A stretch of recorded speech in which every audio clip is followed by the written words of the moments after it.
In this video, I'm going to show you how to put a camera mount if you have a milk crate on your motorcycle to hold the camera to video what's coming up behind you.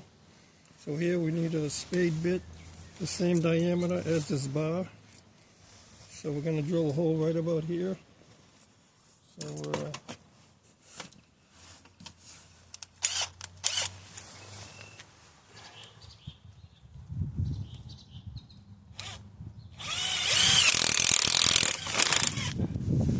okay,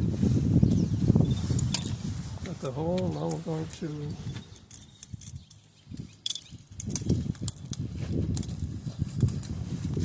put the bar in through the hole, and we're going to drill two more holes here so these brackets will hold it in place. So we're going to just to here. Let's see.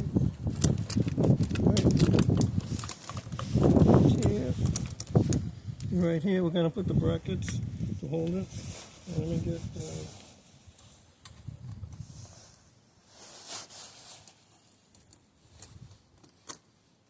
Can you pause it for a second?